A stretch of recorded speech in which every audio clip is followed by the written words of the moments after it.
Warahmatullahi wabarakatuh. Pada kesempatan ini saya akan memberi penjelasan tentang human security. Jadi topik ini sangat menarik, berkait erat dengan kerjasama humanitarian yang menjadi inti kuliah pada semester ini. Baik.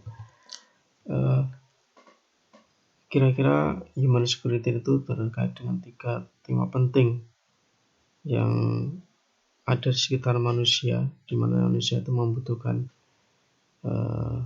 keamanan, karena manusia itu cenderung terancam, baik dari segi kesehatan, lingkungan, politik, dan sebagainya. Misalnya ya COVID-19 ini, epidemi ini salah satu bentuk ancaman terhadap kemanusiaan. Selain isu kekerasan perbatasan, krisis global, dan sebagainya, itu intinya adalah how threat against human. Jadi bagaimana ancaman itu menimpa terhadap manusia. Oke, pada dasarnya konsep human security itu berangkat dari Palm Commission, jadi tahun 82 menjelang berakhirnya perang dingin. Jadi sebenarnya human security itu eksis atau mencuat ke permukaan, jadi kajian yang serius itu setelah berakhirnya perang dingin. Dan kemudian itu menjadi agenda besar dari PBB agar manusia itu terlindungi hak-haknya, karena selama ini dominasi negara sangat kuat sehingga manusia itu hak-hak kemanusiaan itu cenderung diabaikan dan seringkali terancam akibat kebijakan-kebijakan negara yang kurang menguntungkan atau sepihak. Jadi 2003 menjadi UN Commission on Human Security, jadi di Jepang. Oke. Kenapa human security itu penting? Karena tren, terutama setelah perang dingin, itu justru kekerasan yang meningkat itu justru intrastate tadi, dalam negara. Jadi kekerasan timbul justru antara pemerintah di dalam negara itu terhadap rakyatnya sendiri, sehingga banyak sekali hak-hak kemanusiaan yang terenggut akibat kebijakan negara yang tidak pro kepada human security itu. Karena jumlah konflik intrastate itu meningkat, dan secara global juga demikian.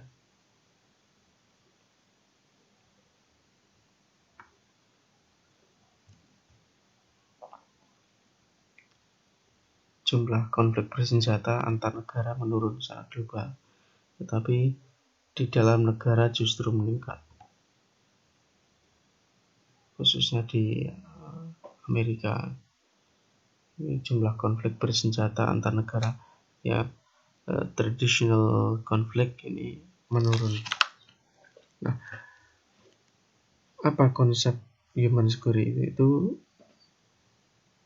Ya berbeda dengan konsep tradisional yang mana dominasi negara itu sangat kuat, muncul setelah perang dingin. Jadi konsentrasi pemikirannya pada people center, artinya berbasis manusia. Jadi kajian HI tidak fokus pada international relations, tapi kepada people to people relations. Jadi, lalu konsep human security itu penting karena manusia sendiri sering menghadapi yang namanya ketakutan dan keinginan yang terhambat oleh kebijakan-kebijakan negara. Jadi the key issue atau isu utamanya adalah melindungi manusia itu dari segala ancaman, resiko, bahaya, dan aspirasi atau keinginan yang menjadi dasar dari kemanusiaan itu. Human security artinya ya keamanan terhadap manusia itu yang terkait dengan misalnya kelaparan, penyakit, dan tekanan. Jadi berusaha untuk melindungi manusia dari segala yang bisa menghambat atau menyakiti dalam kehidupan sehari-hari, termasuk di rumah, di tempat kerja, atau di masyarakat. Kenapa human security itu penting? Karena ancaman tidak hanya muncul dari negara, tapi justru non-negara. Makanya ada kejahatan yang transnasional, perdagangan narkoba, perdagangan manusia, perdagangan senjata, money laundering, pencucian uang, kekerasan antar sesama individu juga menjadi topik human security yang menarik. Human security adalah melindungi dari perlindungan terhadap aspek-aspek kemanusiaan yang pokok, sehingga manusia itu mendapat haknya sebagaimana asalnya itu merdeka dan mempunyai hak dasar yang diberikan oleh Tuhan. Perlindungan kebebasan itu ya artinya bebas dari segala bentuk ancaman, ketakutan, dan sebagainya. Sehingga perlu yang namanya menciptakan suasana politik, ekonomi, sosial yang memberikan rasa nyaman manusia untuk hidup dan menikmati hidup. Ini menurut human security di PBB. Nah, ini yang terkait dengan mata kuliah kita. Perbedaan antara human development dengan human security artinya kalau crisis itu berarti dekat ke human security, artinya dia mempunyai risiko bahaya, terus mempunyai ancaman terhadap kebutuhan umum. Sedangkan human development itu fokus kepada bagaimana menciptakan peningkatan terhadap kualitas hidup manusia itu, misalnya public service, barang dan jasa. Ada 7 kategori ancaman dalam human security, yaitu ancaman ekonomi, ancaman terhadap keberlangsungan makanan, kesehatan seperti COVID-19 ini. Lalu ada lingkungan, ancaman terhadap individu lain, komunitas lain, dan ancaman secara politik. Dalam kesehariannya, ya misalnya ada kemiskinan, penyakit menular, menurunnya kualitas lingkungan, keterbatasan akses kepada sumber-sumber misalkan air, makanan, dan sebagainya, bencana alam, lalu ada resiko kesehatan, kehamilan, pengangguran, kekerasan, keselamatan jalan raya, dan sebagainya. Ada 6 area atau bidang yang terkait dengan kemiskinan dan konflik misalnya. Itu terkait dengan melindungi manusia dari segala jenis konflik, melindungi manusia dari kekerasan bersenjata atau persaingan antar kelompok-kelompok bersenjata, kemudian mendukung atau melindungi mereka yang ingin melakukan migrasi dan sebagainya, kemudian pemberdayaan ekonomi supaya mereka tetap survive dalam keadaan ekonomi yang kurang menguntungkan, termasuk perlindungan terhadap kesehatan, pengetahuan, nilai-nilai, mempersiapkan segala hal terkait dengan bagaimana merancang masa depan manusia itu sendiri.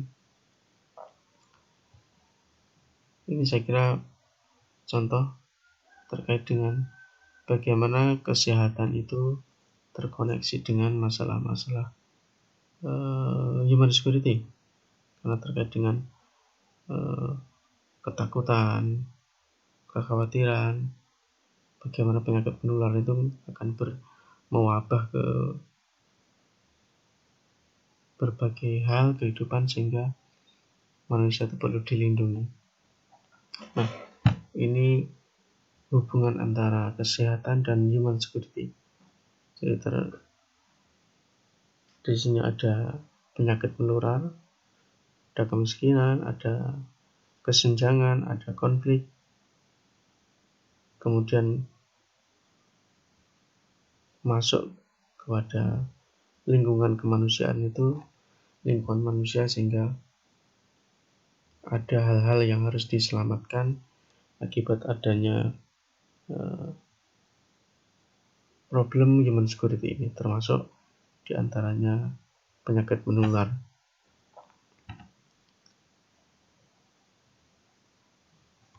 Kesehatan dan keamanan manusia itu ada 3 aspek utama yang menjadi penekanan, yaitu antara kesehatan dan konflik, karena kesehatan itu, isu kesehatan akan bisa menimbulkan konflik, termasuk ya yang sekarang terjadi, misalkan bagaimana penanganan kesehatan itu kemudian lari ke isu politik yang bisa menimbulkan konflik tentunya, dan isu wabah penyakit yang kemudian merebak menjadi isu besar yang bisa merembet ke isu-isu yang lain, termasuk isu kemanusiaan, isu bahan pangan, dan sebagainya. Nah,